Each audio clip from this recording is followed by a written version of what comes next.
रोज की तरह आज भी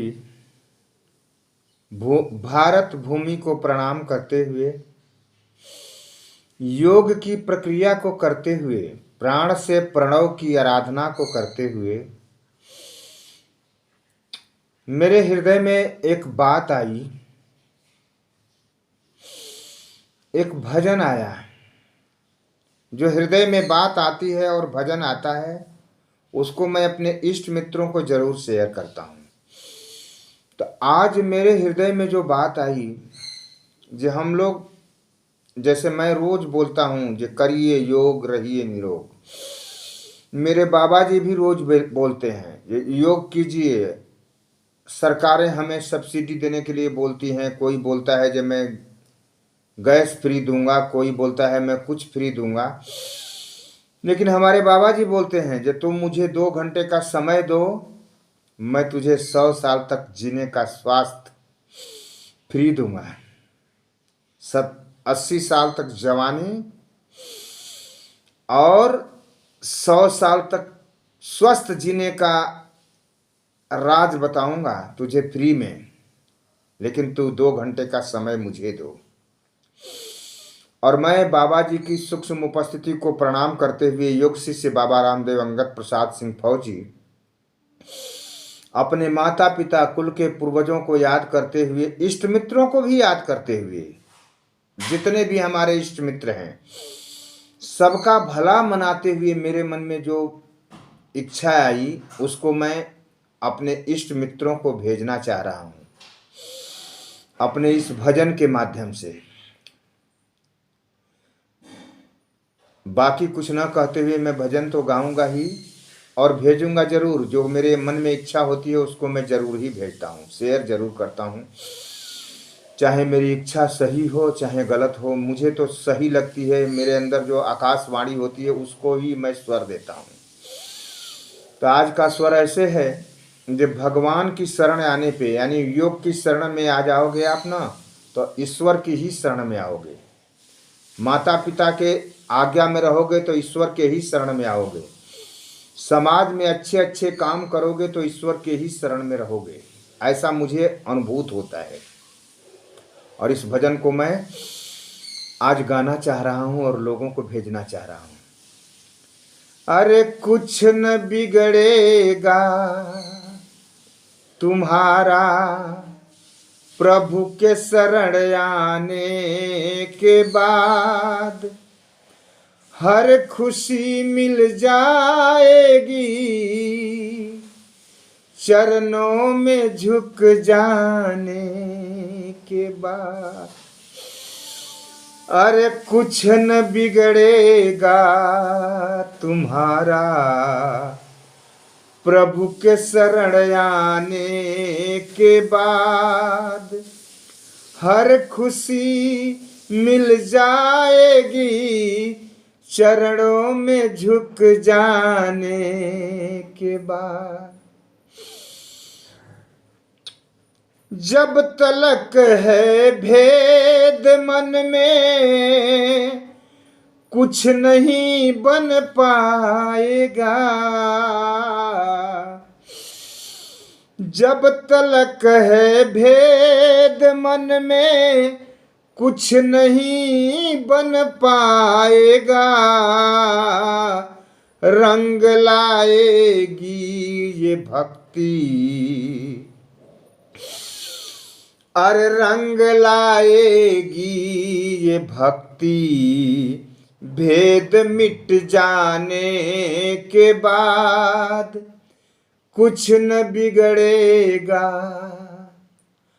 अरे कुछ न बिगड़ेगा तुम्हारा प्रभु के शरण आने के बाद, हर खुशी मिल जाएगी चरणों में झुक जाने के बाद। फूलों से पूछो कि उन पर कैसे छाई है बहार।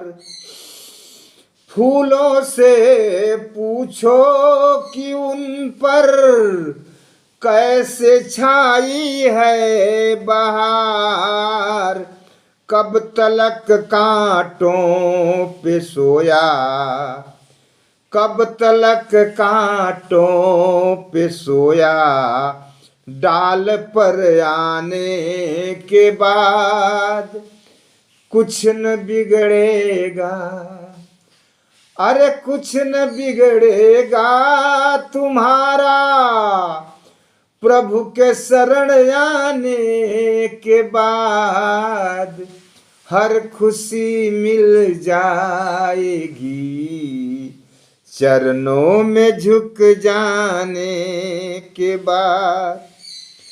प्रेम की मंजिल में राही कष्ट आते हैं बहुत, प्रेम की मंजिल में राही कष्ट आते हैं बहुत, बीज फलता है सदा, अरे बीज फलता है सदा, मिट्टी में मिल जाने के बाद कुछ न बिगड़ेगा। हम लोग तो घमंड में भरे रहते हैं कि हम बड़े ही महात्मा हैं, बड़े ही साधु हैं, लेकिन ये घमंड पखंड है। किसी दिन मिट्टी में मिल जाना ही पड़ेगा तो तुझे समझ आएगी। अरे प्रेम की मंजिल में राही कष्ट आते हैं जरूर, प्रेम की राही, प्रेम की राहों में मंजिल कष्ट आते हैं जरूर, बीज फलता है सदा, मिट्टी में मिल जाने के बाद कुछ न बिगड़ेगा। जिंदगी विषयों में खोई, प्रभु भजन कभी ना किया, जिंदगी विषयों में खोई, प्रभु भजन कभी ना किया, होश आया है प्रभु ठोकर खाने के बाद, होश आया है प्रभु जी ठोकर खाने के बाद कुछ न बिगड़ेगा। जब ठोकरें लगती है ना जिंदगी में, रोग होता है, कष्ट होता है, बीमारी होती है, तब बोलते हैं कि हे भगवान हमने क्या बिगाड़ा। और उससे पहले भगवान के शरण में आने की कोशिश नहीं करते। तो जो योग की शरण में आ जाएगा, भगवान की शरण में आएगा, उसको शायद ही कोई कष्ट आए। बाकी कुछ न कहते हुए अपनी वाणी को विराम देता हूँ और अपने इष्ट मित्रों को प्रणाम करता हूँ। जय हिंद, जय भारत, जय वंदे मातरम।